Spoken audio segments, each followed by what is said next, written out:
Hello, Detroit. We are Authentically Detroit, broadcasting live from the Lower East Side here in the city, powered by the East Side Community Network and sponsored by none other than the Ford Foundation. Now a content partner to the new bridgedetroit.com. I'm Orlando Bailey. And I'm Donna Givens-Davidson. Thank you for listening in and supporting our efforts to build a platform of authentic voices for real people on the east side of Detroit. We want you to like, rate, and subscribe to our podcast on whatever platform you listen to us on. We drop a new episode every week, so be sure to turn on those notifications. Donna, you have sort of an opening statement that you want to launch with, and I want to give you the opportunity to do so. Yes. There can be no broker peace with traitors of January 6th that would not lead to the sacrifice of Black people at the altar of white supremacy. We know and reject the aims of their sedition. Business owners, legislators, police, and professionals, joined by working class and poor disenfranchised people, and all united by white supremacy, violently occupied the U.S. Capitol, flying their traitorous flags, looting, dirtying, and defiling sacred spaces. There's no question what these people want. They haven't been discreet in announcing their intentions. They are seeking to reenact the 1877 compromise between Republican Rutherford Hayes and Democrat Samuel Tilden, wherein 20 electoral votes in 3 Reconstruction states were openly disputed by allegations of fraud. Their allegations and efforts to overturn an election are strikingly similar to those today, and the compromise they reached in 1877 is referenced by Senators Cruz, Hawley, and others as the model for their efforts to create an election commission today. Their allegations were circulated on a poster entitled "The Political Farce of 1876, the 2 Negroes and 10 Whites who defeated the will of the American people as expressed to the ballot box on the 7th day of November, 1876. Their accusations are eerily similar to those leveled today. Authors of this poster were quoted as saying, "We can prove beyond a shadow of a doubt that Louisiana and Florida voted for Tilden by decisive majorities, and we are prepared to show up the villainous frauds of the returning boards. All we ask is investigation by this commission, and this by former President U.S. Grant. No man worthy of the office of president should be willing to hold it if counted in or placed there by any fraud. Either party can afford to be disappointed in the result, but the country cannot afford to have the result tainted by the suspicion of illegal or false returns." The compromise reached by this commission declared Rutherford Hayes the winner in exchange for removing federal troops from southern states and ending Reconstruction, which heralded a sustained period of disenfranchisement, lynching, death, mobs, terror, economic assault, and unchecked oppression over Black Americans. We cannot let that happen again. We must stand strong. People on the side of justice must unite around holding those spreading baseless claims and their merry band of seditious thugs accountable for murder, rioting, violence, and their assault on democracy. Now, Orlando, I'm going to hand it over to you. Thank you, Donna. The world watched last week when violent insurrectionists breached Capitol Police and security and took over the halls of the United States Congress. We all watched as rioters invaded congressional offices and the House floors. It's a scene that we will never forget. It is a scene that was undoubtedly incited by the United States president and lawmakers that continue to support his dangerous rhetoric that the 2020 election was stolen. What we know for sure is that people of color, specifically Black folks, delivered a Biden-Harris victory, especially in Black epicenters like Detroit, Philly, Baltimore, Milwaukee, and Atlanta. The false narrative that the election was stolen is not only an assault to the Black voter electorate, it is a blatant attempt to delegitimize and marginalize the Black vote and contribute to the dangerous corruption narratives that are applied to Black cities. It was and is a dog whistle to the radicalized white supremacists who support Trump to organize and disrupt democracy. It was a call to submit their hate for Black folks with dangerous action. It's what we saw last week at the US Capitol. It's what we saw last spring at the Michigan Capitol. It's what we saw when we learned that there was a plot to kidnap and harm our governor. It's what we saw in attempts not to certify our local elections. It is glaringly apparent that not only do Black people need to continue to cast their vote, but work diligently to protect their vote. One social media personality asked this question to white rioters at Capitol: what is it that this country hasn't already given you? I challenge our listeners to sit with and interrogate that question in this moment. And yes, we see Republicans and Democrats alike with their performative statements and condemnations skirting accountability, along with a call to heal as a country. I looked it up, and the simplest definition of healing that I found read like this: to restore soundness or health. And with that, I asked this question: what exactly are we restoring as a country when our very foundation is rooted in genocide, colonialism, and the enslavement of Black people? Restore to what exactly?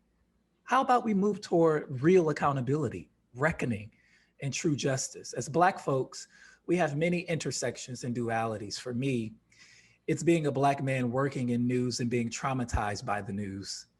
For a lot of us, it's being the perfecters and saviors of our democracy and feeling ignored until the next election cycle rolls around. It is high time and 400 some odd years overdue for a radical uprooting of white supremacy and a radical imagining of what we want this country to be for the generations to come after us. Those are our thoughts on what happened last Tuesday at the United States Capitol. And as we all know, we are still very much processing that moment and the moments that have followed. Today, we welcome ML Elrick. ML is a longtime Detroit resident and journalist, reporting mostly as a City Hall watchdog for Fox 2 News and the Detroit Free Press. ML recently announced his candidacy for the District 4 City Council seat. ML, welcome to Authentically Detroit. Orlando, Donna, thanks for having me. I really appreciate the opportunity. Okay. Thank you. I Go did ahead, want Donna, to acknowledge that we did discuss ML's candidacy in last week's Authentically Detroit, and ML and I since spoke afterwards, and he had some thoughts about some of the things that I said, and I wanted to give him an opportunity to discuss that with us, clarify any misstatements of mine, and then let's have some dialogue about what his candidacy will mean for our district. Sure, and I really appreciate the opportunity. Don and I have known each other for a long time, and I've always felt that there's a good relationship, a lot of mutual respect, and I'm so glad to have you on the East Side. When I look at the mission of your organization, it's the mission that I have.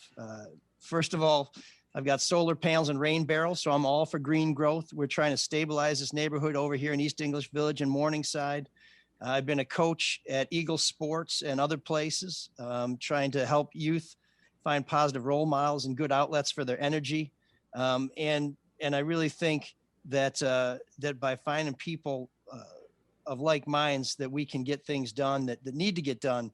And Orlando, I'm excited about Bridge Detroit, because I feel that coverage of the city is something that the mainstream media has struggled to do, both from a different perspective, and basically from a perspective different from people who look like me, and also from an intensity level. When I went to Fox 2 in 2012, my role went from being kind of a local government watchdog to watching things all over the state. I've heard a lot of people say that Mike Duggan has not been scrutinized in the same way that Kwame Kilpatrick was scrutinized. That's absolutely true. Neither was Dave Bing or Ken Cockrell, in part because when I was in City Hall, the Detroit Free Press had 2 reporters in City Hall on the 11th floor. And the Detroit News had 3 reporters over there. Right now, I don't think there's a full-time reporter assigned to cover City of Detroit government, Wayne County government, the courts, and I think there's only 1 or 2 full-time police reporters. So I think Bridge Detroit has an opportunity to fill a vacuum that is very sorely felt by those of us who care about the city of Detroit.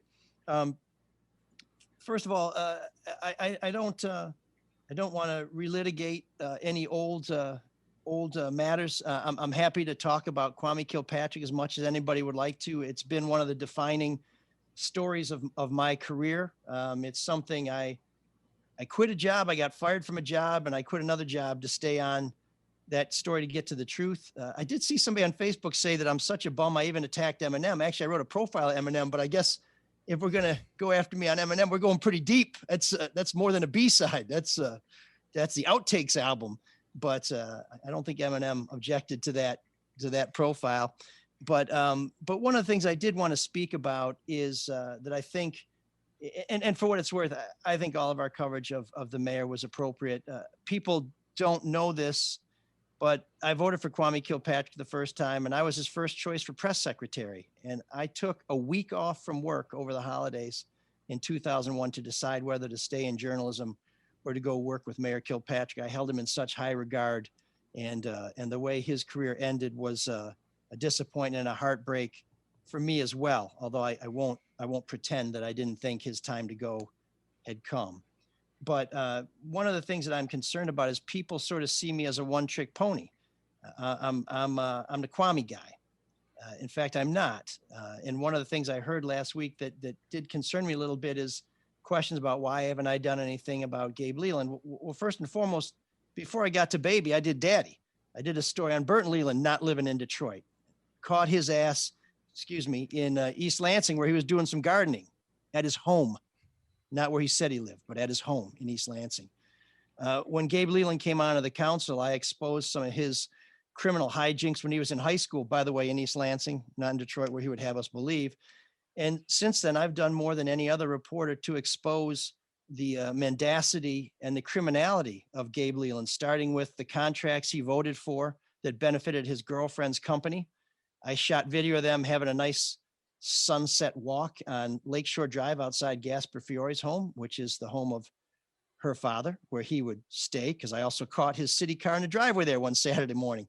And I've also exposed the plea deal to get him out of jail, and asked people why they don't think that's enough for people in City Hall to call for him to be removed, or at least to have his staff, his car, and his committee assignments removed. I've also revealed secret FBI recordings of Mr. Leland in action at a strip club that he drove to in a city car on his way to a community meeting to demand payments or to arrange payments from a city contractor. And I say that not because I want to talk about Gabe Leland, but because I think there are a lot of stories I've done that maybe have not gotten as much attention. The state Supreme Court justice who ran as a Republican who wasn't going to work. The state senator, Jack Brandenburg, one of many state senators, Republican state senators primarily, who were leaving office with a bunch of cash in their campaign accounts that they were spending without any accountability. The deal that the Senate Majority Leader cut to buy a brand new Senate office building for the state, and then left and took a job with the guy who sold that building to the state. I've exposed Republicans, and when I do that, people call me a Democrat. I've exposed Democrats. When I do that, people call me a Republican. And while I don't like to be called out of my name ever, I'm very comfortable that that people on both sides have found reasons to not like my work. And I'm very comfortable being judged by those people, because I think my stories show that they were not working in the best interest of the people. I've always put public service above self-service. And the one thing that I'm happy to say, that no matter what people feel about my work, the one thing they don't tell me is that it's incorrect. They may disagree with the subject, they may disagree with the approach, but they don't say that it wasn't accurate. And so I have to hang my hat on that. And I can't tell you how grateful I am to have the opportunity to say that to your audience, because I think your audience is authentically Detroit, and they're the people who are going to save this city. We count on elected officials a lot. We call them leaders, but really they follow us where we go. And if we don't follow them once they get there to make sure they're leading in the right direction, then I feel that's a shame on us. All right. Well, thank you for that. And that does correct some misstatements I made. I have a couple things to say about the news right now. Certainly. One is that when you read the free press, it's really hard reading news online to see what's really in the news. What I found is that you actually have to dig to see what the stories are, because what you get is whatever they've decided is the most popular story. And so after you and I corresponded over the weekend, Sunday morning, I spent all Sunday morning just researching it to make sure before I responded to your email that I had my facts, because I don't ever like to be wrong. But I was, and I think that it takes, it's only the right thing to apologize for being wrong. So I apologize to you for that and for misstating your record, because I did see how Deadline Detroit and Metro Times were taking your stories and quoting you in sharing that information. And so I want to thank you for that, because it really works my nerves. When I saw that Gabe Leland voted on proposal and I'm not even going to comment on the content of Proposal N right now, but when I saw that he voted on such a large, measure that would generate so much money, and here this guy has already been recognized as engaging in illegal activity, it just really pissed me off. He shouldn't get to do that. And I'm not, I remember when Monica Conyers got run out of town for $2,000, that's what they found her on her.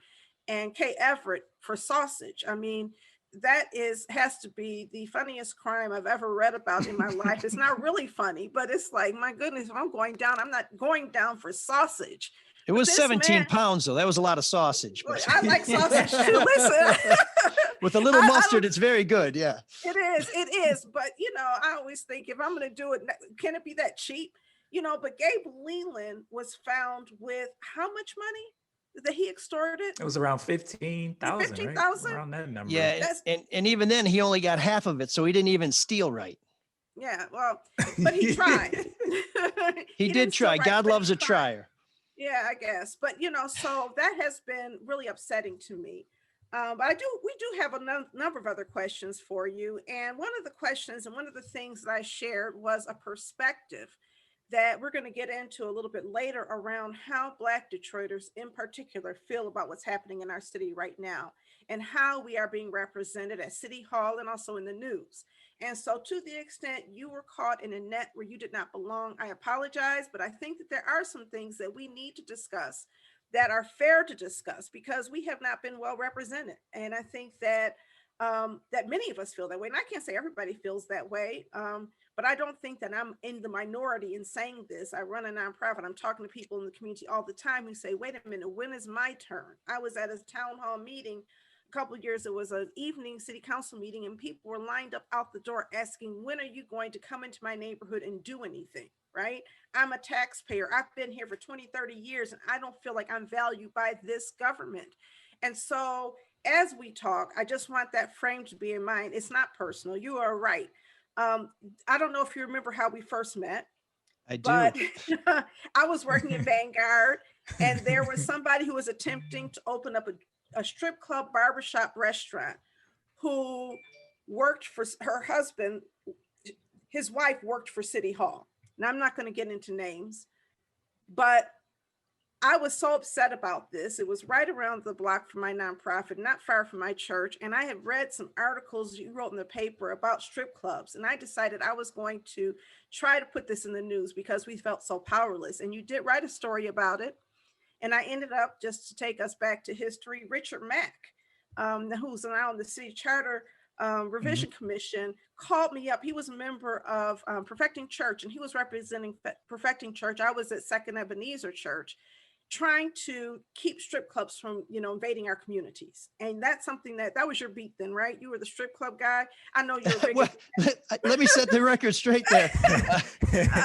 This is a family show. This is a family show. I know that you weren't the strip club guy, but you were writing about them. I'm not here to judge how anybody spends their spare time, but I will say I did write a story about a project that would have put a multi-million-dollar mega strip club in Capitol Park in the heart of downtown. Oh my God. And after I wrote that story, the mayor who initially had said, Mayor Kilpatrick initially said, business is business. But after that story came out, I think some people spoke to him and eventually that project collapsed. And Donna, I had forgotten that we worked together on that story in the eastern corridor of and Grand Boulevard there. Yeah. And after we wrote that story, that project also collapsed. It also would have been the biggest strip club in Detroit. And it would have been built right where Vanguard was converting some actually wonderful historic housing stock into homes for affordable living where families could move. And you were heartbroken that this was going to be right on the doorstep of a very important project that Pastor Van wanted to do. And again, I'm not a reporter. I don't say whether strip clubs are good or bad. We just tell people what's happening, what impact it will have, and we let people make up their minds. And I will just say now that I am in politics, I was gratified that whatever brought about the demise of that plan that the good work that you guys are doing on that east side of the news center was allowed to, well, let's just put it this way, that everybody got to keep their pants on over there. Right.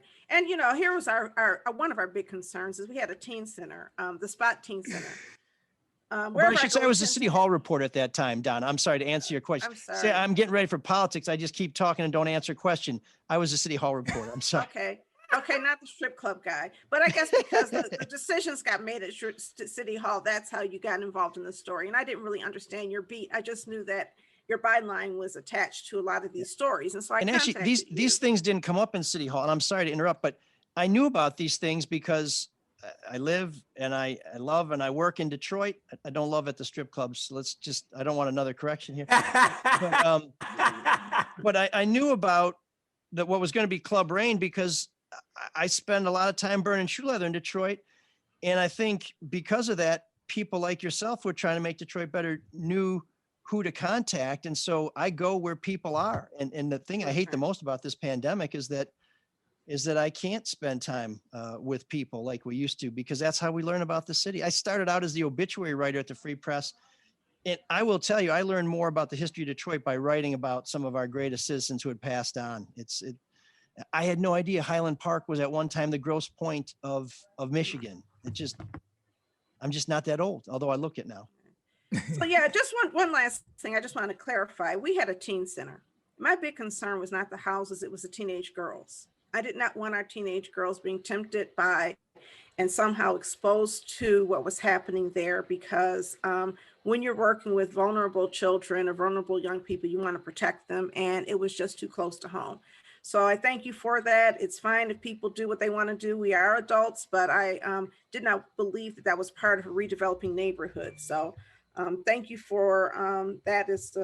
Sometimes you have to remember you used to be young, and we were both a little younger then. Well, you're aging better than I am. Let me just say that.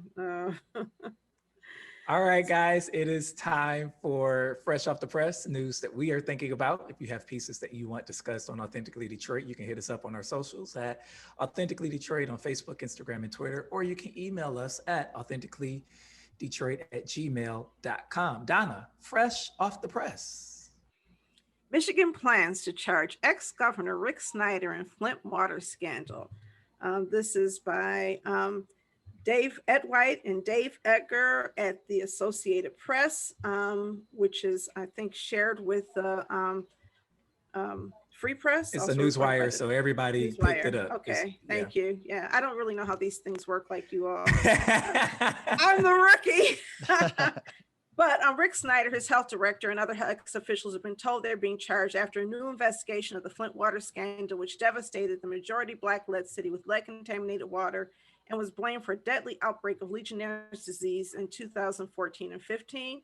I think, as people recall, when Dana Nessel came to power, the first thing she did was dismiss all of the criminal charges, and a lot of people were upset. Much to the dismay of a lot of people, yeah. And they didn't trust her, but Dana Nessel is my girl, and I just knew she was going to bring it, and she did today. And it's interesting that this news is breaking today, because this news has everything to do with democracy and the theft of democracy. It never would have happened if people had voted for, people who were living in the community, were drinking the same brown water and smelling the same stuff. I'm not saying that they would not have voted to connect to the Flint River, although I don't think they would, because it was nasty and there were a lot of things. What I am saying is that once that mistake was made, they would have quickly corrected back and not allow people to drink and drink and drink and drink and drink. And there was no democratic response. There was no way for people to say this is wrong. Evidence was hidden. Problems were looked over.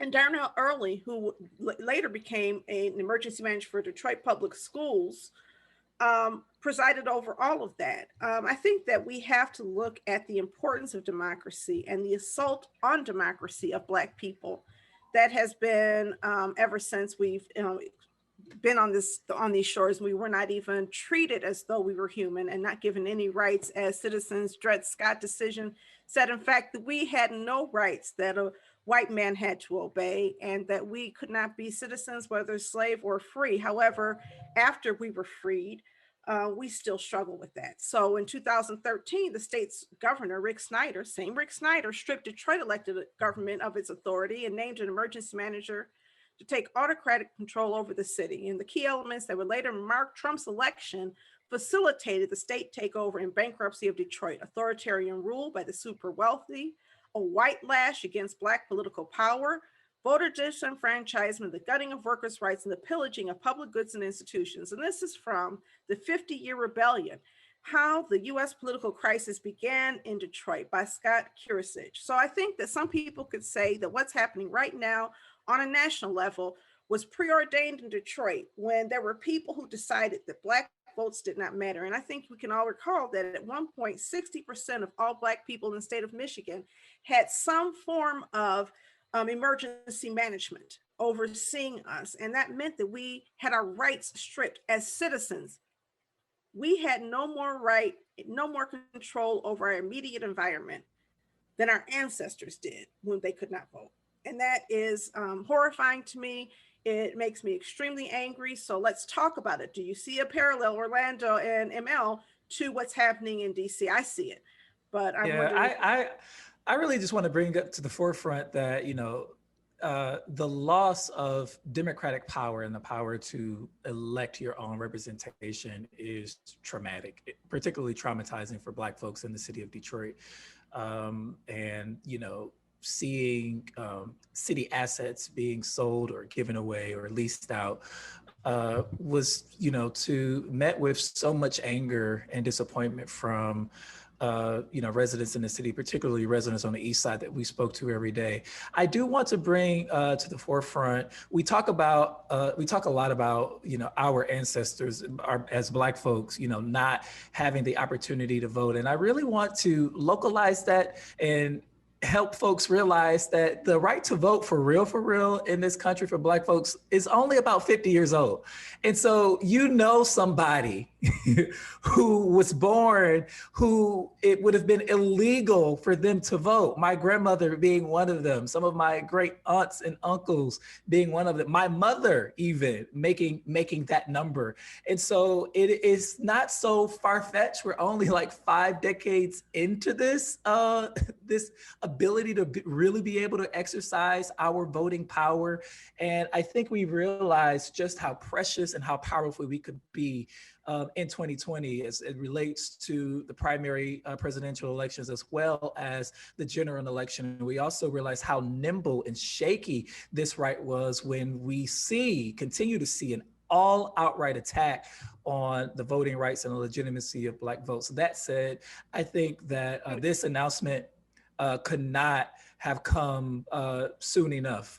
Governor Snyder and his administration was one of the actors that I named last week when we talk about narrative power and this tendency to sort of gloss over and even romanticize what's happened in the past. The level of attention that Governor Snyder's op-ed got endorsing Joe Biden, and I'm like, I don't understand why this isn't coming up right now, and we're happy, you know. So we should note that the Associated Press did not reveal its sources that let them know that Governor Snyder, as well as people in his administration, were notified of charges coming at them. And so far, we don't have any comment from official comment from Governor Snyder's camp, as well as Dana Nessel's office. So.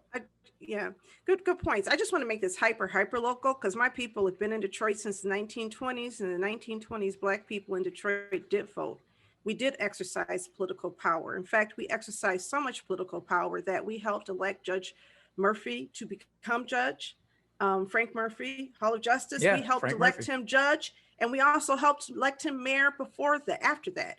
We helped to create integrated trade unions in Detroit. The history of Black power in this community is like none other.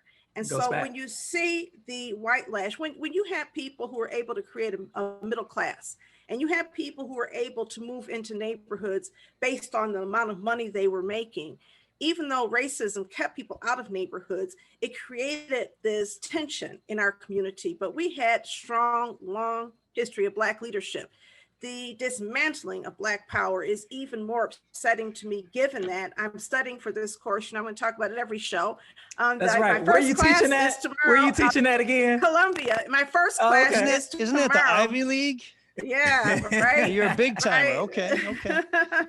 So my first class is tomorrow. But I mean, as I'm studying for this class and I understand the rich and deep history, it is even more appalling to imagine emergency management stripped from people who fought for decades and were able to build for decades, really the most powerful Black community in the United States.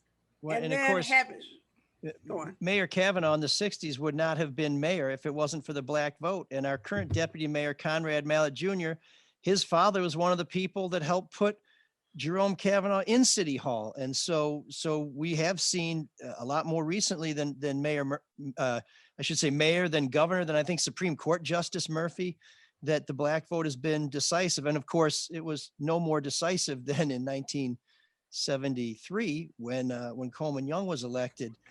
But so I spoke a few minutes ago about the Free Press and the news having fewer reporters in City Hall. And I don't say that to knock the newspapers. And this isn't trying to shine the apple of my old employers. It's to get back to Flint, because one of the reasons why things got crazy in Flint, the Flint Journal used to be an outstanding newspaper. Newspapers have been decimated. The reason why they had so many people in City Hall when I was there is because there were 3 times as many employees. The Flint Journal, I get people from Flint calling me saying, hey, can you do a story on what's going on in Flint? I'm like, I just can't be everywhere and do every story. But I think the fact that there aren't as many watchdogs keeping an eye on things, that's how things get crazy. And I have a real quick little Darnell Early story. Just before he got booted from DPS, I had a photographer shooting surveillance video of him in Lansing. At the same time he was running our Detroit public schools into the ground, he was still living in Lansing. And we got video of his police or security driver loading his golf clubs in the back of his car so he could drive to Detroit. So emergency management is not only a absolute last resort, but when you pick an emergency manager, you better pick the best one you can possibly find, just not the one who's going to do your bidding. And I just say that it should never be a resort. We now have $1 trillion deficit. We have the most incompetent, corrupt president ever in the United States. Well, in the past 100 years, we had some really bad ones in the 19th century, and but he's terrible, right?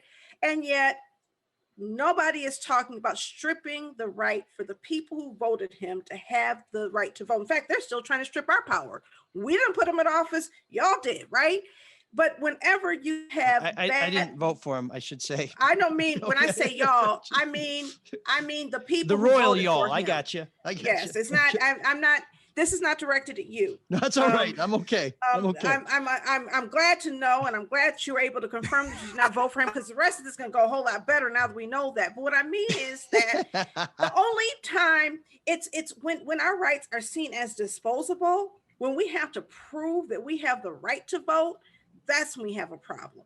And that's when we don't have any power, because people make really bad political decisions all of the time. And, there have been many bad political people in power. So let's move on, because we do have so much to talk about. I want to start because everything you said was true. And I appreciate you sharing. You gave me lots of history. But we have a mayor right now who has seen his share of scandal. And you're an investigative reporter and have earned your stripes, and you send people everywhere. What kind of investigations, what cameramen have you sent after the mayor? Because I think until Bob Carmack came and said, hey, wait a minute, he's got a mistress, nobody was reporting it, and it had to be known by somebody. And I read a story that you wrote in December of last year. Mayor Mike Duggan has a long way to go from his days coaching 5th grade girls in Livonia. and I saw pictures of him from high school, but I didn't see anything in there really that tied him to some of the corruption that people know he was adjacent to, if not involved in, if not responsible for. So where is the balance? Sure. So first of all, I did write a profile of Mayor Duggan that ran in December. It was a very long profile, and it was something that initially was supposed to be assessing the mayor's performance during the beginning of the pandemic. And so when you read the top of the story, you'll read a lot about what he did to improve testing and to get test kits and the test center up and running. But you'll also read in there comments from Anthony Adams and Nicole Small talking about how he was failing on trying to make people whole on the overtaxation, on how he seemed to be disconnected from certain issues like water shutoffs and things like that. So there was balance there in that the mayor did get credit for getting the testing center open and getting tests when other people couldn't. But there's also discussing the issue of how is he going to deal with people who were treated poorly by the city's assessor's office. Now, he'll tell you, and I think there's some truth to it, that as soon as he came into office, he got those assessments adjusted. But that story evolved into something where it became sort of, this is your life, Mike Duggan. And we did talk about things such as the allegations of corruption in the McNamara administration, and that there were some people who were convicted. Wasn't there like one sentence committed to that, though? I just read one sentence that sort of said there were only 3 low-level people who were convicted. But there was something like $244 million. I mean, it was a lot of money and a whole lot of people. And the investigation ended when McNamara died, didn't it? I mean, it was a big thing. I remember this. The FBI was involved. And so I know that Butch Kelly or whatever went to prison. He's the only person who went to prison. But this was a big thing. Wilborn Kelly, his wife, and another guy. Yeah. So I didn't do that investigation. That happened just when I returned to Detroit. So I can only rely on the historical record. It was a major federal public corruption probe of Wayne County government. And in the end, they only did get 3 convictions. So that's one of those things. If they got 100 convictions, I would have written a lot more about it. But when you have a major investigation, I kind of feel like if you're disappointed with the outcome of that investigation, the weight falls on the feds who did it, not little old me who was writing obituaries at the time and can only rely on the historical record. Well, I'm not really disappointed with the outcome. I'm just pointing out that somehow that feels as though it's really super significant. And then in 1999, there was another scandal regarding Detroit public schools and no bid contracts for construction work in Detroit public schools that Mayor Duggan was also over. And there were no convictions there. But it kind of ties real closely to what's happening in the investigations right now with the demolition contractors. And so if you look at contractors at Wayne County Airport and contractors with DPS and now contractors today, it seems as though if I can tie that together, somebody with your investigative chops could possibly thread the needle. And so I'm not saying that I know that he's guilty of anything. It's just that when I look at investigation, I look at how people are, I wonder if there's not a soft peddling of that story. And I think that sits at the heart of where a lot of Black people feel. Sure. Because here you have a mayor who actually came out of the same house, the house of McNamara, Jennifer Granholm, Mike Duggan, Kilpatrick, all came out of the same house of McNamara. And a lot of the same guys, a lot of the exact same contractors are working with both of them and are still working with both of them. Is this bigger than Kwame Kilpatrick, who may have taken it to an extreme perhaps, but isn't this something about what's happening in our government and how some of the corporations have behaved over the years? Because I think that's the way a lot of Detroiters feel and don't want to feel as though Mike Duggan is going to be less accountable for some of these relationships than other mayors. So this is a distinction that people in journalism would understand, but I think the general public doesn't understand it. And that's okay, because we are professionals. And so we have terms that we use in the same way that engineers use terms. And I don't know what a load bearing wall is. And I don't know what, I don't know what a drag coefficient is. I'm just not good with the sciences. But the story I wrote about Mike Duggan was a profile that focused on how he's done in this current crisis. And so it kind of did an overview of his life. I would not call it an investigation. And in fact, I have not worked in City Hall as an investigative reporter. I will tell you, I did look into the Make Your Date situation where the city supported a not-for-profit that was run by a woman with whom the mayor had a relationship he declines to specify, and she declines to specify. And I'll tell you why I covered that, excuse me, through Bob Carmack's actions is because I didn't see any city money misspent. I didn't see anybody getting enriched. Yeah. And there were many rumors about Kwame Kilpatrick having affairs. And I'll tell you, I don't condone that kind of activity, but I feel that's between you, your partner, and your God. And if you screw somebody else, that's your business. But if you screw the taxpayers, that's my business. Well, the When I Detroit looked at Make Auditor Your Date, I General, didn't see the taxpayers getting screwed. but the Detroit Auditor General found some wrongdoing and had some concerns. And I believe that has been referred to the state. Well, not just the cover up, but the fact that some dollars that could have been spent on some other programs were allocated to this program. And I don't want to debate that too much because this is not my issue.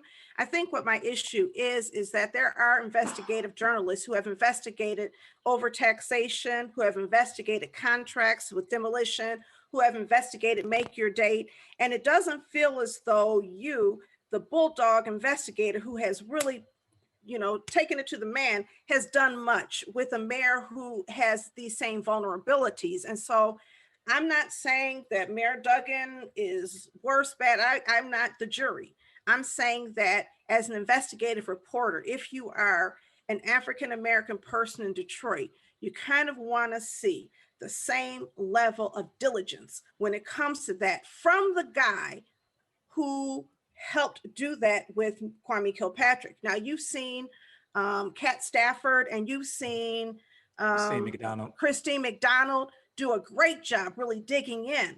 But I think people want to know that you don't just see him as a friend, that you don't just see him as a good guy, but that you understand the mistrust that other people may have. And if you're right, I mean, good journalism does make mayors accountable. And therefore, we're hoping that as a journalist, there's some fairness there. Sure. Well, Donna, I want to move on though. If I could just real quickly, okay, I just want to go back to say, and this is answering a question Orlando had earlier, I think. Why do I want to go to City Hall? Because I want to put a watchdog in City Hall. I want to put somebody working in City Hall every damn day. And at the same time that other people were investigating Mayor Kilpatrick, they were assigned to City Hall. I'm sort of like the guy who worked at the restaurant as a chef, and then maybe I became the guy who orders all the food. I can't be ordering all the food and cooking all the food too. When I went to Fox 2, that's when Mayor Duggan came into office. I was responsible for covering the whole state. That's when I exposed the marijuana money. That's when I exposed the Supreme Court justice. And since I've been at the Free Press, in addition to working on this Mayor Duggan profile, I've done those Gabe Leland stories of people that we were talking about. I've done investigations that expose the background of the alleged ringleader of the Governor Whitmer kidnap plot. In fact, I have a big story coming out tomorrow on that. I mean, just because I haven't been making Mayor Duggan's life hell, it doesn't mean I haven't been doing my job. My job is just on a much bigger scale. And I'm a one-man band. I will also say this, though. I have also done investigations when Mayor Duggan was running for mayor. I revealed his ties to the Kilpatrick administration, which most people weren't aware of. I revealed all the corporate money and all the fat cats who were funding his write-in campaign, which no one else had revealed until I had done that. I did a story on how Mayor Duggan was comfortable keeping the police commission somewhat reined in under the emergency manager laws. And after that story, the mayor changed his policy. I did look into Make Your Date, but I did not see corruption there. So we followed the story as it became a public matter. And no one has covered Bob Carmack's lawsuits against the city of Detroit more closely than I have. So while I'm all over the state, and I've also spent a year and a half doing all kinds of public corruption stuff in Macomb County, I've done my best, but I appreciate the confidence. I appreciate the compliment that I can be everywhere all the time, seeing everything and getting everything. But I'm just one little old guy trying to keep his head up with a big sketchy state. And if I spent all that time on Mayor Duggan, somebody would be saying, why don't you spend all that time on Rick Snyder and Flint? I just can't win for losing. But I'll tell you what, I'm doing my best. And when people tell me about things, maybe Donna Givens calls me about a strip club that's going up down the street. Sometimes I try and do that when I could do other stories, because I have to do the best I can. And not everybody's going to be satisfied, but I am glad and I'm gratified that people in Detroit expect accountability and expect answers. And so I accept your criticism. I offer this context, but yes, as I said earlier, we need more scrutiny of public officials in City Hall. And it's Kwame Kilpatrick's bad luck that there was a lot of reporters there because the news business was in better shape. And perhaps it's Mayor Duggan's good luck that things are a little leaner. But I should also say my report, in which I got confidential FBI reports, said there's no FBI investigation into Mayor Duggan. And the feds have said they don't plan to indict any public officials on demolition. And they have subpoena power. So if the feds can't get inside those vaults, I mean, I don't have the secret recipe for Coke or for the Colonels. I'm not suggesting that you do. I do want to talk about. And I appreciate it, Don. I really appreciate it. I do want to talk about Raquel Castaneda Lopez because there was a big story. You broke a story about a woman who came, the first Latino city council person, comes from a low-income family, and her home, as you reported, was blighted. And you wanted to know whether or not whether she contributed to the blight in the city of Detroit. That was a big story. And I think it was personally embarrassing. No laws were broken. There was no allegation that city ordinances were broken, but okay, city ordinances. The code. Yeah. And so you know, there's probably low-income people all over the city of Detroit, or people who come from low-income families who are violating that code. But have you also, but you know, then it seems like the Illiches, who are some of the big slumlords, you had a tweet where you were mocking people for complaining about Illich tax breaks because they're eating $5 pizza. And they're slumlords, and they sit on property and they sat on property and help property values go down. And so I guess my question is, who's the bigger issue here? They got, you know, how many millions of dollars in tax incentives and tax breaks? We built a stadium for them, and they're not paying taxes on it. So I guess my question is, who's the biggest slumlord? Because I think there sometimes can be this emphasis on this person and not on the big picture. And when I look at somebody who's fighting for low-income people in low-income neighborhoods, it seems to me Raquel Castaneda Lopez is doing an outstanding job. She's got the Detroiters Bill of Rights, the People Bill of Rights, and she stands up. When I look at Illiches, I think they don't. So when you want to hold people accountable, I just want to know what that looks like. But I can tell you, honestly, that a lot of people who were people of color were offended by that story and really felt as though it was picking on this woman unnecessarily. And I appreciate the opportunity to address that, because it's something that I would expect most people to not see the role that I play. So I'm a watchdog reporter, which means my focus is on holding public officials accountable. The Illiches are not public officials. Raquel Castaneda Lopez is. But before we get into that, let me also say, when I left the Free Press in 2012, I was doing some award-winning investigations into the Facano administration. When I went to Fox 2, Charlie LaDuff was doing some award-winning investigations into the Facano administration. There are not enough reporters at one news organization to have two reporters doing the same stories. So I stopped doing Facano stories when I was at Fox 2 because Charlie LaDuff was already doing an outstanding job. At the time the tax breaks and the deals were given to the Illiches and to Dan Gilbert, Charlie LaDuff and I were both working at Fox 2. He was doing the Illich stories, and he was doing the Gilbert stories or some stories about downtown development. Fox 2 did not want and did not need two reporters doing the same thing. It's sort of like if you got weeds in the garden and the grass needs to be cut. Well, you both don't need to be pulling weeds. Somebody get the weeds and somebody cut the damn grass. So Charlie was pulling the weeds and I was cutting the grass. Now with Raquel Castaneda Lopez, who I've known since she's gotten elected. I've made many opportunities to work with her. When I started my charity hockey game in Southwest Detroit at Clark Park, which is directly across the street from her house, she dropped the puck at the very first game. And I was very excited about that relationship. But when I've had to go talk to her about things, I noticed that her house was in terrible disrepair. I don't know that she comes from a low-income family. I believe her dad was a postal worker, so I'd say middle class, but we're not here to debate her family. I'm not here to talk about anybody's family. But I do want to say that that is a house where, based on the median income in that neighborhood, she would be at the very, very high end with her city salary. And her home was, and I don't want to be cruel here, it was an eyesore. Meanwhile, her neighbors' homes, who were getting by on much less money, were immaculate. They kept up their homes.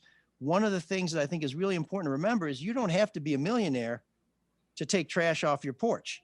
You don't have to be a billionaire to make sure that if you have old lumber and junk laying in front of your house, that you put that in the backyard instead of in the front yard. And it wasn't me who said that her city, that her house was a blight on the city. It was the city code enforcement who had written that property up for violating city ordinance. And so the reason why we looked at that, first of all, I looked at her because she's a public official. Second of all, she has been very vocal and very aggressive in fighting blight. Yet she herself is responsible for one of the most blighted properties in her neighborhood.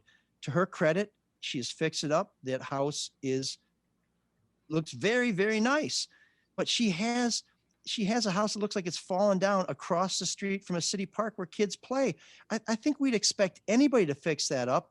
And we certainly expect our public officials to be held accountable to the same standard as our neighbors. And I would argue they should be held to a higher standard because they are supposed to be our leaders. And I would argue that villages who get millions of dollars of taxpayers' money, even though they are not public officials, they are operating on the public dime at a much higher level. And Charlie LaDuff was doing those stories. But where are the stories now? Because when I looked, I saw a story that you wrote where you kind of said, hey, the mayor says, or I think it feels as though there's a soft peddling of what's happening with the villages and that it's not really seen in the same way that some of us feel.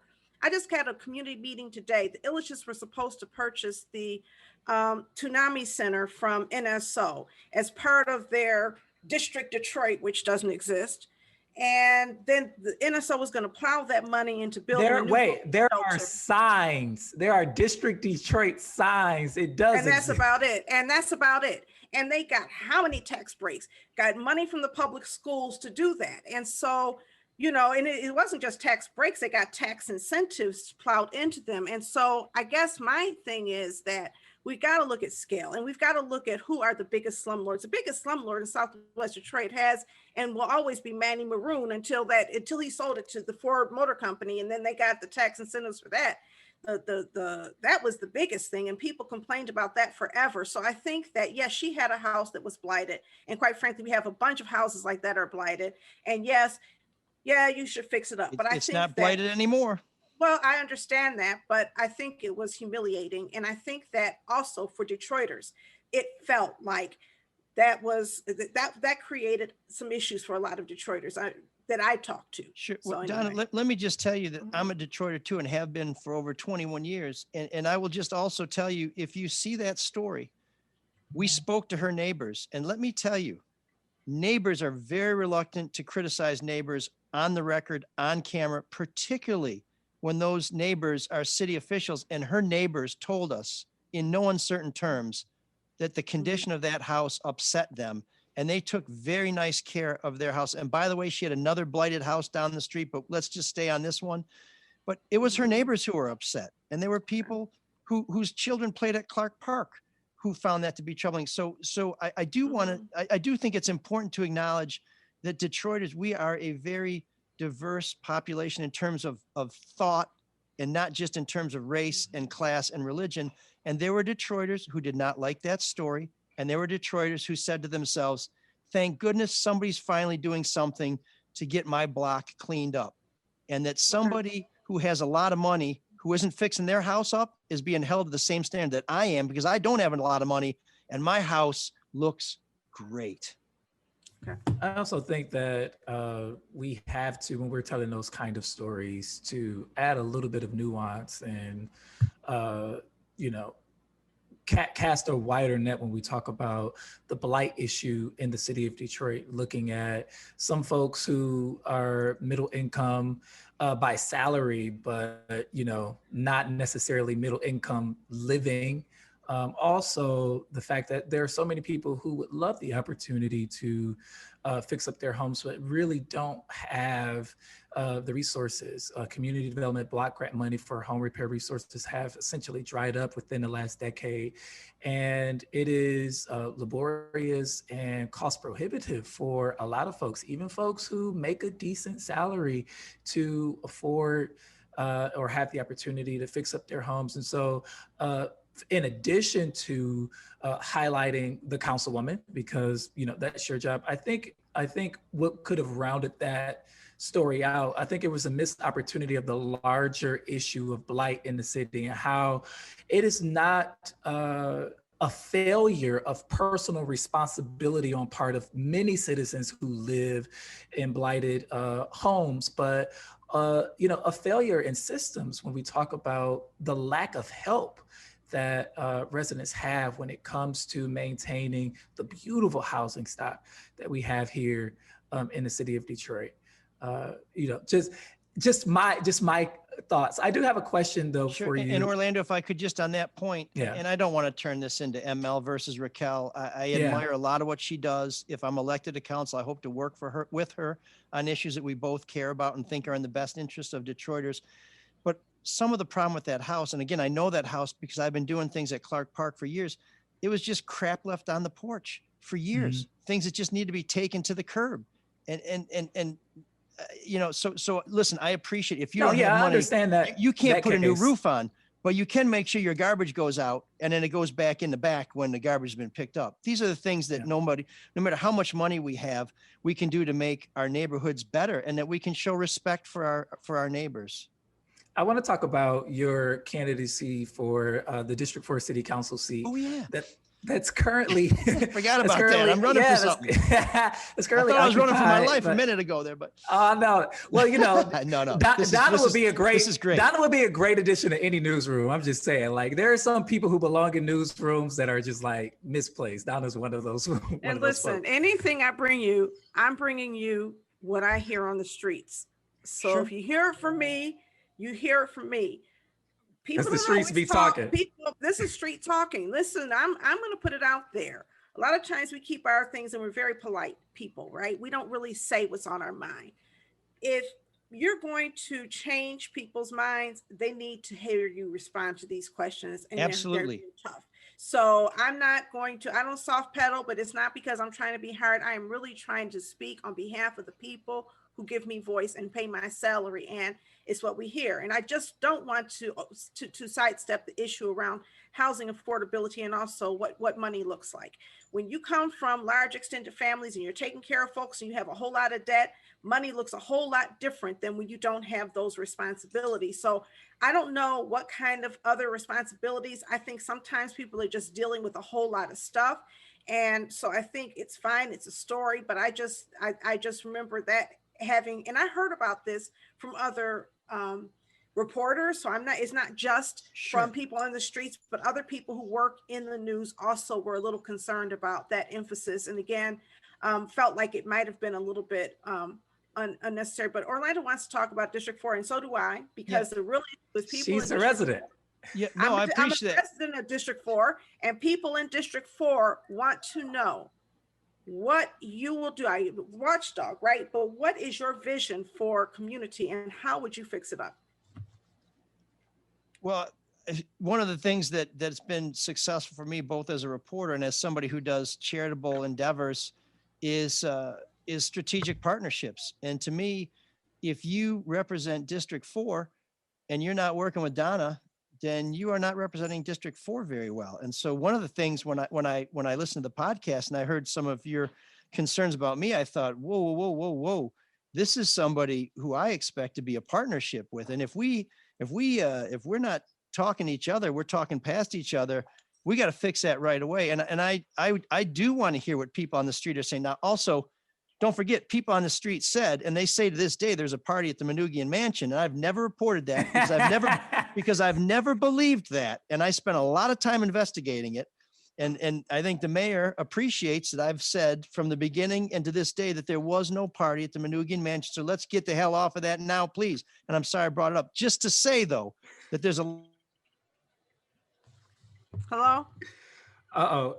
It seems as if we me. have, no, it seems as if we have lost Emil. I think his connection is Shaky, bad. And so, yeah, he'll be back in a second, yeah, I'm sure. he'll definitely be back. But, you know, Donna, I really want to, you know, continue this discussion around, you know, just character framing versus policy framing. And I think what the miss was and what I was trying to convey, and I really want our listeners to hear what I was trying to convey when I commented on the Raquel Castaneda Lopez story, was that there was a missed opportunity to tell the story of so many Detroiters who are living in blighted properties, not by choice.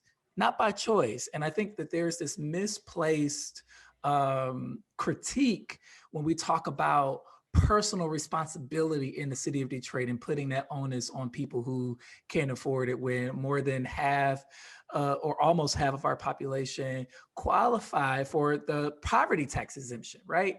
And so these are poor folks, and I know we don't like to say that, who are now tasked with having the personal responsibility to be able to afford $10,000 roofs and $7,000 porches and things like that. And I think that the drying up of federal funds for those resources is a story that needs to be told. But it looks like ML is... He's coming back. It looks like he's back with us. Yay, come on.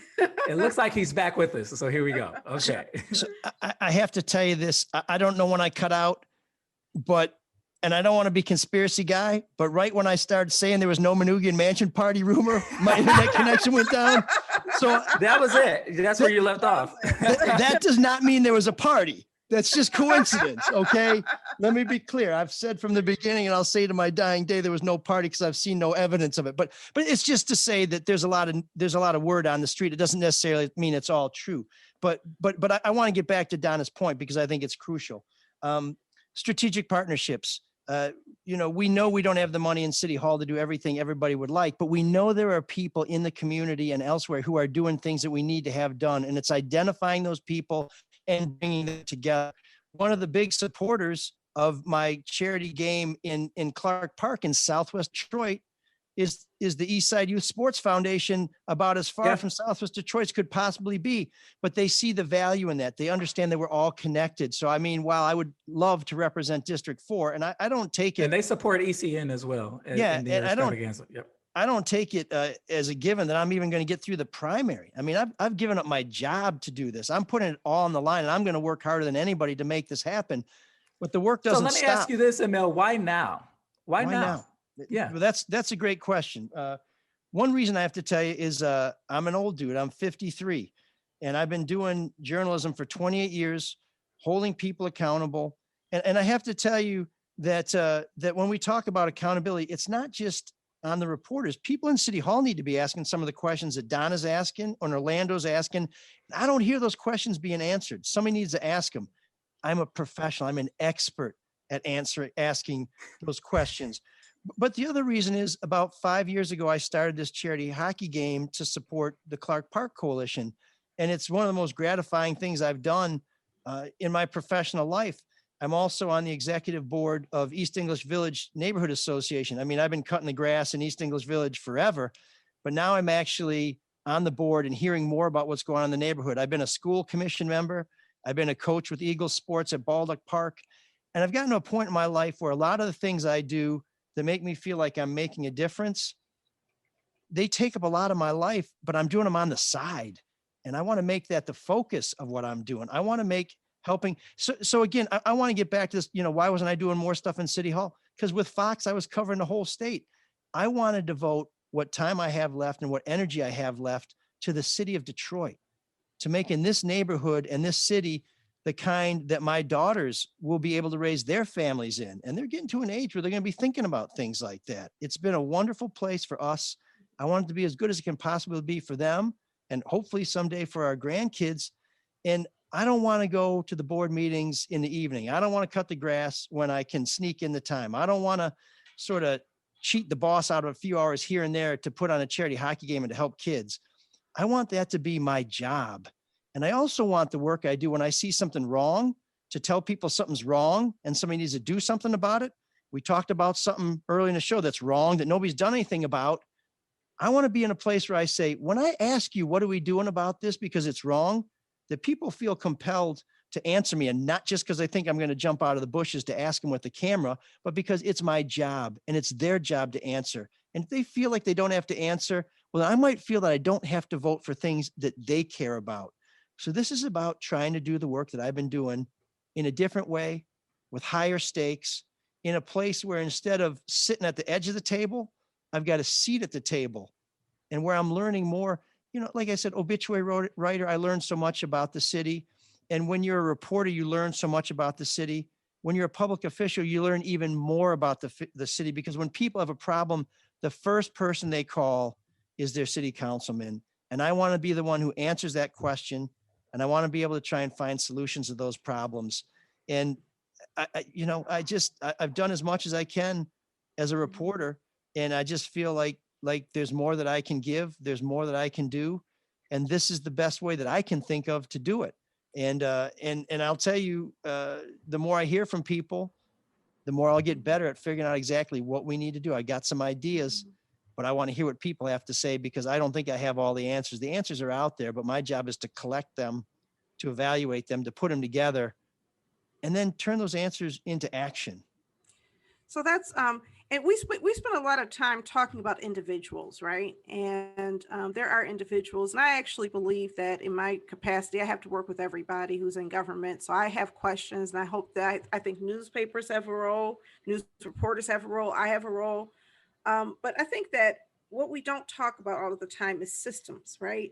And institutions and structures that create these problems. And I think this is what Orlando was getting at, is the issue around home repair. Take, Councilman Lopez out of it, Castaneda Lopez out of it. We have a home repair issue in our city. We have a water issue. We have a tax issue. We have all of these issues. We have this mindset that there's not enough money really to do everything that we need to do to help the people. And then we spend $200 million assembling land for Fiat Chrysler, and we give the people 3 months to figure it out. Not a whole lot of time. We rush it through and we say, hey, we've got to do this. And so some people are like, wait a minute, I don't understand. We can forgive future tax money from a stadium, but not future tax money from people who owe money. Now, I think we're doing a better job of that, and I will give the mayor credit for trying to figure some things out, but we had a whole lot of people lose their homes in the process.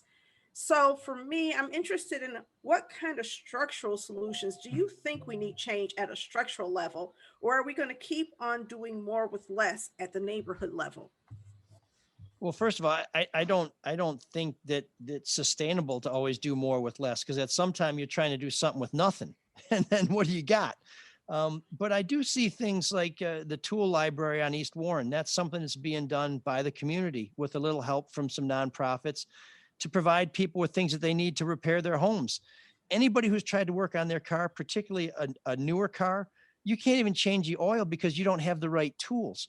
So if you want to fix your house up, you need certain things. You need wheelbarrows, you need hammers, you need lumber, you need saws, and things like the tool library can provide us that, where we can get those resources on our own.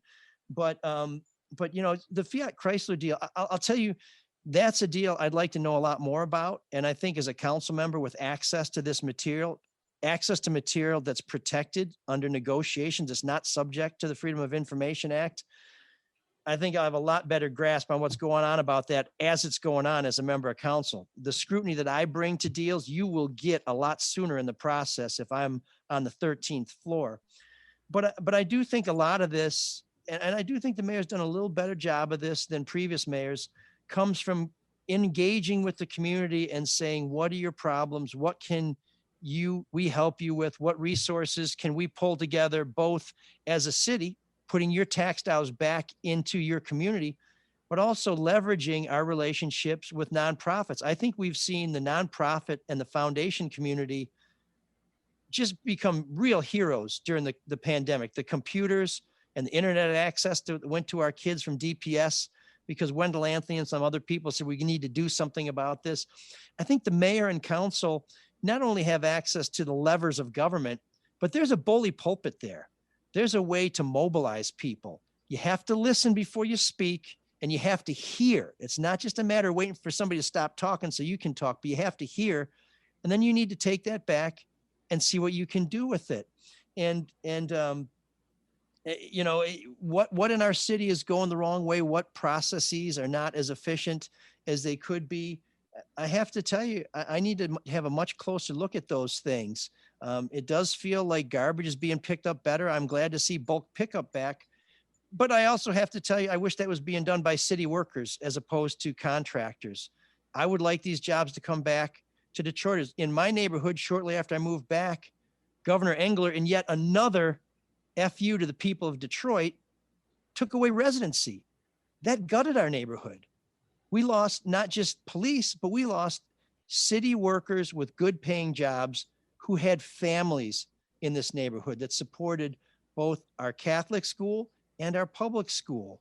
And I think anything we can do to encourage those people to move back to the city of Detroit, meaning city workers and others who want to raise their families here and are going to stabilize neighborhood, because, you know, I mean, politics, I think it's the root of the word in Greek or Latin is people. And that's what it is. It's about people. It's about bringing people together and finding out what they need and how we can deliver it to them. I mean, I know we need some turnarounds on East Outer Drive paved. People keep telling me that's a county thing. So I guess I got to hammer on the county for that. But we know that fight, county road versus city road. Yeah. You know, ML, with 7 minutes left. I'm the East Outer Drive street rep too. So believe me, people say, what is the city going to do? I'm like, we got to ask, what are the county going to do? Yeah. Yeah. With about 7 minutes left, I want to ask you about some of the social justice movements that have taken place in Detroit, particularly last summer in the wake of the George Floyd and Breonna Taylor murder. And, you know, activists have called for defunding the police, and the reallocation of funds is really what that means. It doesn't mean what it sounds like. I know you know that. And right now the city is entering into its budgeting process. And I want to know from you, your thoughts around, you know, community input around budgeting priorities, the call from a lot of activists who had 100 consecutive days worth of demonstrations around taking a look at our police budget, particularly around some of the paramilitary spending that is happening, as well as the fund for settlements. What do you think around? What are your thoughts around city budgeting and taking a look at the police department? Sure. Before we get to that, I just want to take 10 seconds to tell people about our George Floyd. It was a guy named Gene Bell. He was pulled over in Southfield and he was pulled out of his car. The cops tackled him. They arrested him. I did that story for Fox 2 in September of 2020, long before what happened in Minneapolis. And things like that concern me, not only because we just can't have people acting like that, but because if that lawsuit ends up going against Southfield, it's going to cost Southfield money they could use to make better police services. My concern with the police in Detroit is that we need more and better police. What we do is we train a lot of police who immediately leave for other communities. They get their certification, they go to their academy on our dime, and then they split for the suburbs. So we're constantly replenishing our police department. What we need is police that are in touch with the community, police that know that there's a light on at a store at 10 o'clock at night. Well, there's never a light on a store at 10 o'clock at night. And they know that because they're in that neighborhood every night, walking a beat, getting to know people, that know when they see somebody maybe fooling around on the corner, that it's not because they're about to cause trouble, because they know that kid. And that's just a kid. That's how he has fun. We need to, I think, take a serious look at a lot of the work that President Obama did before he left office in terms of reforming policing. this militarization of police, he said, we're putting an end to that. We are not going to sell this ordinance to local police departments. Donald Trump, of course, immediately said, we'll give you everything you want. And then, by the way, if you can't get a gun at home, go get one yourself. We need to take some of that and put it into action. And I hope that President Biden will take some of that work that's already been done and said, we've got the blueprint. Now let's build it. I'm always concerned about the cost of bad policing. When I was in City Hall, we did stories all the time about how the police department spent millions of dollars that it didn't have to spare to pay for lawsuits because police were doing things like chasing people without their lights on, without their sirens on, and getting into accidents, because police who were abusing citizens were not removed from the force. And so they would constantly be not only harming the public, but they would be costing taxpayers millions of dollars that we needed to improve our police department. So I think a lot of it comes down to human resources, making sure we have police who are properly trained, who have the proper perspective, the proper philosophy, and that we also have, so defunding, that there was a poor term that everybody got hung up on. I prefer to think of it as reforming police, but I think domestic disputes are the most dangerous police run that cops get. They all hate them. Now, if we can deal with those sorts of things with a crisis counselor, either with the police, because I don't think we want to send somebody in a dangerous situation who's not protected, but I think we need to approach the way we engage with the public differently. And we need to stop sending the police into situations where everybody's already mad. We need to do more to try and help people get to a situation where they can either get the help they need to resolve their own problems and avoid those situations. And one of the things that really concerns me is mental health, particularly among our youth, because if kids are having trouble, they're going to act out and they're going to get in trouble. And then once they get a collar, then that's on their record. So it's going to affect their credit rating. It's going to affect their ability to get employed. And it's just the whole notion of if we arrest people and lock them up, everything will be better.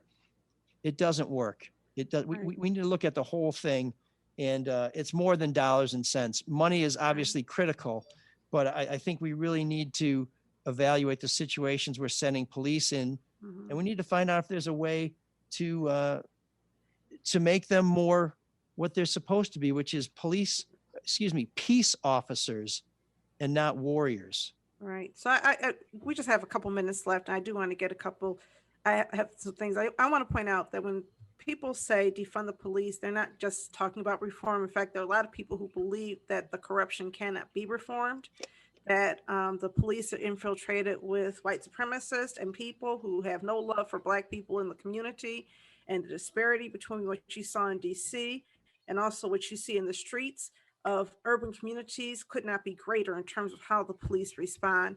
And there's also people who believe that there is too much money spent on policing, and that money drains the public coffer, so that money cannot be spent on other things like mental health services and recreation programs for young people.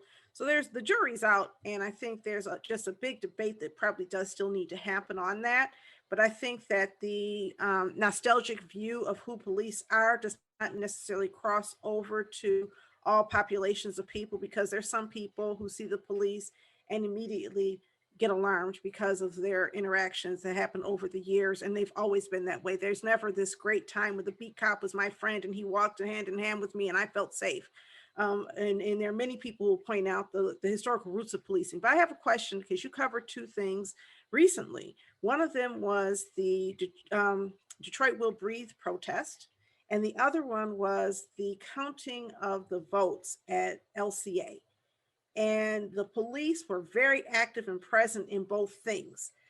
What was your impression of how they performed their duties? I think you mean the TCF Center, but I know you mean. The TCF. You're right. I got that wrong. Yes. Sure. No. People make that. That's a problem with initials. These guys who go by their initials. What's wrong with them? Exactly. It's all these MLs. The Black Lives Matter protest, Detroit Will Breathe. I think I was concerned about the conflict on Gratiot Avenue, the police said that they had intelligence. Chief Craig told me he had intelligence that indicated that that march was about to get out of hand. I pressed him to provide that evidence. He did not provide that. He said, trust me. Well, I'm not a real good guy at trusting folks. I like people to prove it. But that was a night where I think things got out of hand. And we saw just a night later when marchers violated the curfew and things didn't get out of hand. So I think we have to learn from things like that. How did they get out of hand on Gratiot? It's just marchers were marching till 8:45 on an 8 o'clock curfew. And then police basically said, it's time to go home. They didn't go home. And then they decided to start making arrests. It felt to me like, as someone who was marching with people, and let me tell you, that night was hot as Hades. If DPD had let the marchers keep going, they would have gotten to Eastland Mall and we could have said, it's your problem now, Harper Woods. And I think people would have just said, we're done for the night and gone home. So perhaps the chief knows something I don't know. He declined to share that with me. I would really like to know that, because maybe I'm wrong, but it did feel like we probably should just, kind of let people get tired out and go home. But at the TCF Center, so I was outside for a spell, and then I was inside after the windows had been boarded up or cardboarded up because the Trump-Pence supporters were getting out of hand. I thought the police. We called them a mob at British Detroit, but you're being generous. Go for it. Yeah. So when you're wrong, I'll tell you. So I'm not telling you you're wrong. Okay. But I was in the TCF Center till 4:30 in the morning on Thursday. I was the last reporter in there. And there were times when I was wondering, why am I still in here? But I stayed in there because I thought someone who was impartial needed to bear witness to what was going on and what was not going on. And the way I saw the police perform inside the TCF Center is when people got out of line, primarily Republican vote challengers, they were escorted out. In fact, I was led to believe that one of them was actually charged with the crime. So I thought the police performed well, what I witnessed at the TCF Center. Again, there were things going on up at the street level and then down in the basement. I couldn't be everywhere, but I thought DPD did a good job on that night to preserve the vote, and they wanted to go home too. And here's the other thing with this, we're paying them a lot of overtime to babysit people who should know better. I wish a lot of those people who were getting crazy at TCF Center would have just gone home. We could have saved a lot of money and a lot of trouble. Maybe they could have zip tied them and put them in the paddy wagon like they did people walking down Gratiot. Yeah, so I was in the basement for most of that. And I did go back the next couple of nights, and I didn't see people from either side being arrested. But I will tell you one funny thing that I heard, and I don't think it's funny. I think it's actually a positive thing. At one of the nights where the police were kind of keeping an eye on both sides after the vote, one of the police who we saw a lot during the marches called me over, and he said, hey, I need to tell you something. We had a meeting, and now we're going to have ML arrests. And I said, first of all, leave me out of it.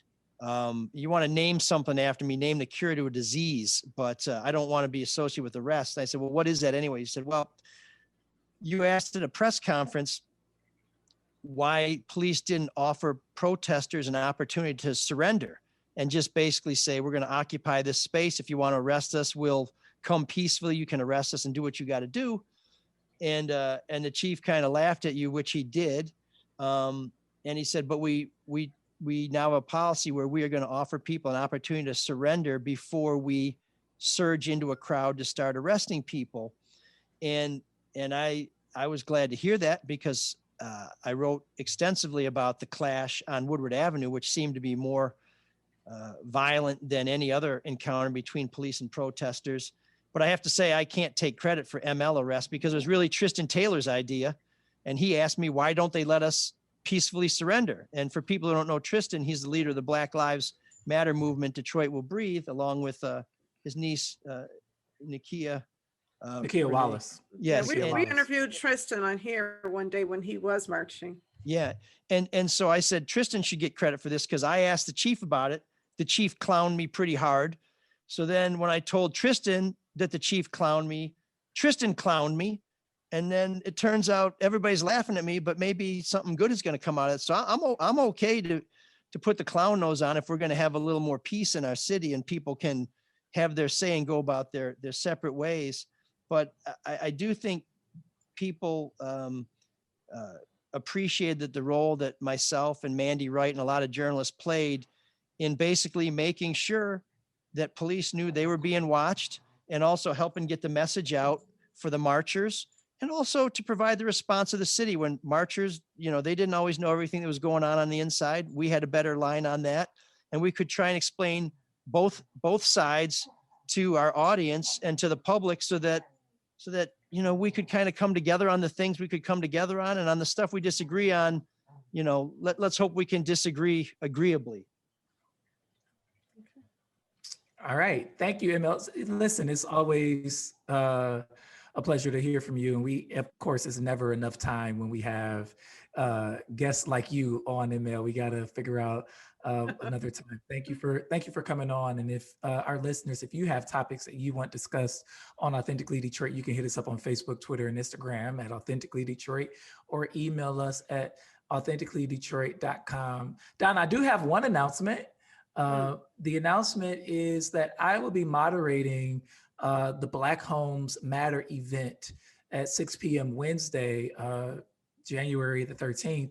I'll be moderating a panel with U.S. Congresswoman Rashida Tlaib, Dr. Cornel West, and the Reverend Dr. William Barber.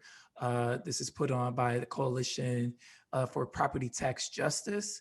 You can go to illegalforeclosures.org to register for that event. Right now, we have about 2,000 people registered. Hopefully that many folks show up, because this is an important issue when we talk about the unconstitutional assessments that has resulted in a net loss of home ownership, particularly Black home ownership within Wayne County, particularly in the city of Detroit. So join me for that. I get to moderate these Titans. That's gonna be fun. so sorry I can't be there, but I'm gonna have to watch the you guys are gonna record it and share it, because I really want to see it, but I can't.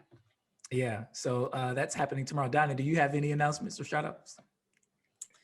I always forget to write down all my shout outs. I do. Columbia starts tomorrow. First day of class is tomorrow at Columbia University. Well, while you're doing Black Homes Matter, I'm going to be doing my class, but I do want to shout out, I don't know, the staff at ECN who've just been doing an outstanding job through it all, and making it possible really for me to actually do this class, and also the leaders of LEAP who have been really standing up tall for our community. I expect great things to happen this year.